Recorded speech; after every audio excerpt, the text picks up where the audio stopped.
Hi అండి, అందరికీ నమస్తే. Welcome back to my channel Rama's life style. ఈరోజు అయితే సింపుల్గా ఉండే ఒక డిజైన్ అయితే వేసి చూపిస్తున్నానండి మీకు.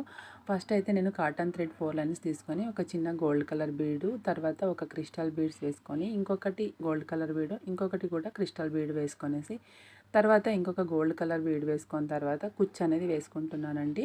కుచ్చు అయితే నేను ఫాస్టే రెడీ చేసి పెట్టుకున్నాను. ఇంకొకటి ఇప్పుడు గోల్డ్ కలర్ బీడ్ వేసుకొని తర్వాత నీడల్ అనేది మనం ఓన్లీ రెడ్ కలర్ బీడ్ నుంచి మాత్రమే వాపస్ తీసుకోవాలండి. అప్పుడు కుచ్చు ఇలా ఉల్టా అవుతుంది. తర్వాత ఇంకొక గోల్డ్ కలర్ బీడ్స్ తీసుకొనేసి సేమ్ అండి, మనం ఫస్ట్ ఎలా అయితే రెడ్ కలర్ బీడ్ నుంచి వాపస్ తీసుకున్నామో అలానే నీడల్ అనేది వాపస్ తీసుకోవాలి. ఇంకొకటి గోల్డ్ కలర్ బీడ్స్ వేసుకొని తర్వాత ఇంకా శారీకి అటాచ్ చేసుకోవడమేనండి. ఈ డిజైన్ అయితే చాలా సింపుల్గా వేసుకోవచ్చు. చూడండి, ఇలా 2 టైమ్స్ నాట్ అనేది వేసుకోవాలండి. ఎవరైనా కొత్తగా ట్రై చేస్తుంటారు కదా, వాళ్ళకైతే చాలా యూజ్ అవుతుందండి ఈ డిజైన్ అయితే. చూడండి, ఫైనల్గా ఇలా ఉంటుంది. మీకు వీడియో నచ్చితే మాత్రం తప్పకుండా లైక్ చేయండి, కామెంట్ చేయండి. ఎవరైనా మన ఛానల్ని కొత్తగా చూస్తున్నట్లయితే సబ్స్క్రైబ్ చేసుకొని చూడండి ఫ్రెండ్స్. ఓకేనా? బాయ్ అండి.